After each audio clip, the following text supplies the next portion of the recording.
خان صاحب، میرا جو آپ سے کوشچن ہے کہ لگتا اس طرح ہے کہ اس وقت آپ کو مکمل طور پہ کارنر کرنے کی پلاننگ ہو رہی ہے، ہو سکتا ہے کہ آپ کو نائل بھی قرار دے دیا جائے، اور جو نون لیگ والے دوستوں سے بات ہوتی ہے وہ بڑے کانفیڈنٹ ہیں کہ میاں صاحب بھی واپس آ جائیں گے۔ اب اس موقع کے اوپر آپ وے آؤٹ کیا دیکھ رہے ہیں؟ آپ کی جماعت یہاں سے آگے کس طرح نکلے گی؟ اس لیے کہ لگتا اس طرح ہے کہ آپ کو اب گیم سے آؤٹ کیا جائے گا، میاں صاحب کو لایا جائے گا اور پھر کوئی کمپرومائز کروایا جائے گا۔ کیا آپ کوئی کمپرومائز کریں گے اگر آپ کو نااہل کیا جاتا ہے؟ اس کے اوپر آپ تھوڑا سا بتا دیجئے، اور خدا نہ خواستہ اگر آپ کی جماعت یہ سمجھتی ہے کہ آپ کو نااہل کیا جا رہا ہے تو پھر آپ لوگ انتخابات میں جائیں گے یا پھر بائیک آؤٹ کریں گے؟ اچھا سر،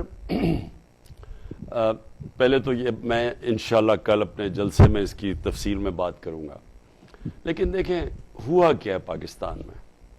ایک بیرونی سازش تھی، بیرونی سازش کی وجہ سے رجیم چینج ہوئی، ہماری حکومت ہٹائی گئی، اور جنہوں نے یہ سازش کی تھی اندرونی اور بیرونی دونوں سازش کبھی کمپلیٹ نہیں ہوتی جب تک کہ ملک کے اندر میر جعفر اور میر صادق نہ ہو۔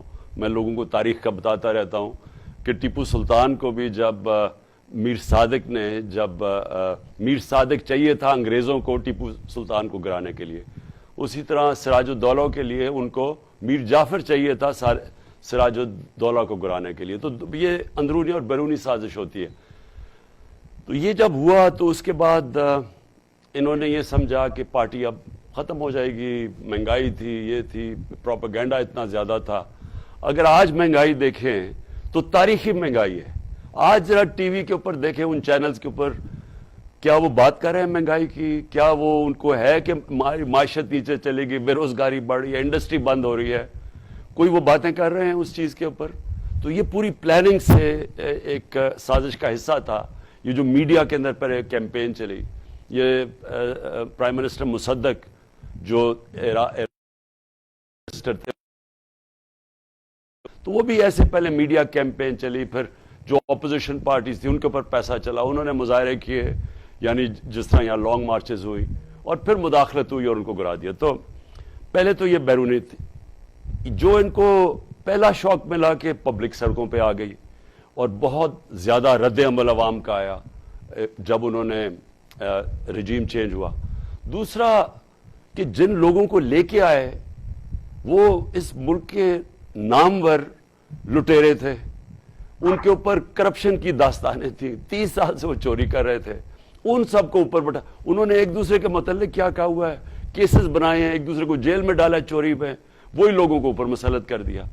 دوسرا عوام کا اس کے اوپر رد عمل آیا، اور تیسرا پھر انہوں نے معیشت بالکل نیچے لے گئے اور مہنگائی آسمانوں پہ۔ تو وہ جو 17 جولائی کو بائی الیکشنز ہوئے پنجاب میں، ساری دھاندلی کے باوجود ساری جماعتیں ایک طرف، تحریک انصاف ایک طرف، گورنمنٹ مشینری ایک طرف، الیکشن کمیشن ایک طرف، اس کے باوجود جیت گئی۔ اب اس کے بعد یہ گھبرا گئے ہیں، اب یہ اپنے پلان سی پہ چلے گئے ہیں، اور وہ یہ ہے کہ اب کسی طرح ٹیکٹیکل ناک آؤٹ کیا جائے، مجھے ٹیکنیکل ناک آؤٹ کیا جائے، اور ان کا خیال ہے کہ اس کے بعد جماعت نیچے چلی جائے گی، اور اس کے لیے یہ فورن فنڈنگ کیس ہے، توشہ خانہ کیس ہے، یہ سارے وہ چیزیں ہیں جو کہ جس وقت بھی عدالت کے سامنے جائیں گی، میں آپ کو یقین دلاتا ہوں فیکٹس آئیں گے تو یہ کوئی کیسز ہی نہیں ہے، لیکن یہ تلوار لٹکا دی ہے، اور ان کا خیال یہ ہے، اور لانگ ٹرم پلاننگ کیا ہے کہ پہلے سختی کرو۔ آپ نے دیکھا ہے تحریک انصاف کے اوپر سختی ہے، وہ چینل کے اوپر ARY کے اوپر سختی کر دی ہے، سوچے چینل کو اس کو بین کر دی ہے۔ اب اس کا کیا قصور ہے کہ وہ اگر شہباز گل کوئی بات کہہ گیا ہے تو چینل کا کیا قصور ہے؟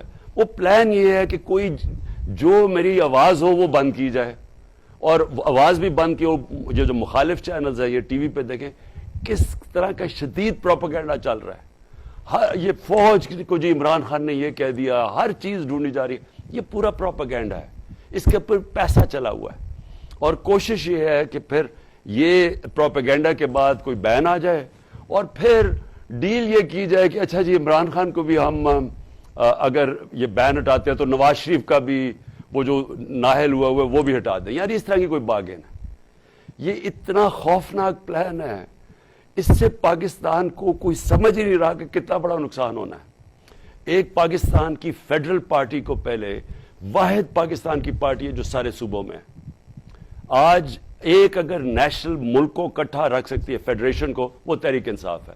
باقی پارٹیز تو فیملی پارٹیز سکڑتی رہ گئی ہیں, ایک انٹیریئر سندھ میں, ایک سینٹرل پنجاب میں. تو پہلے تو ایک فیڈرل پارٹی جو کہ ملک کو اکٹھا رکھ سکتی ہے اس کو کمزور کیا جا رہا ہے, پہلا یہ نقصان. دوسرا, ایک آدمی جو 30 سال سے چوری کر رہا ہے, جس کا انٹرنیشنل انکشاف ہوا ہے, یہ جو پیناما پیپرز, وہ تو دنیا میں ایک انکشاف ہوا, جن کے 4 فلیٹ اربوں روپے کے فلیٹس لندن کے سب سے مہنگے علاقے میں مل گئے.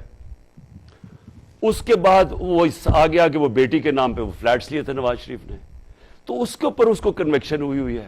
اس کو کمپیئر کر رہے ہیں میرے سے, یہ جو توشہ خانہ کیس ہے اور یہ جو فورن فنڈنگ کیس ہے, اس سے کمپیئر کر رہے ہیں اور کسی قسم کی ڈیل کروا رہے ہیں. دیکھیں, میں کسی ڈیل کا حصہ نہیں نہ بناؤں نہ بن سکتا ہوں. یہ جو ڈیل ہے, یہ ڈیل پاکستان کی تباہی ہے. یہ وہ N R O type deal ہے. یہ این آر او 2 نواز شریف کو دینے کی کوشش کر رہے ہیں. پہلی دفعہ لے چکے این آر او. اس لیے پورا لائے عمل تو میں کل آپ کو بتاؤں گا اپنے انشاءاللہ جلسے میں, لیکن آج میں یہ کہنا چاہتا ہوں کہ یہ جو سازش چل رہی ہے, یہ مجھے تو کوشش کر رہے ہیں کہ کسی طرح راستے سے ہٹایا جائے, لیکن اصل میں تو پاکستان کی کیوں ادھر دھکیل رہے ہیں, پاکستان کو جو ہمارے دشمن چاہتے ہیں.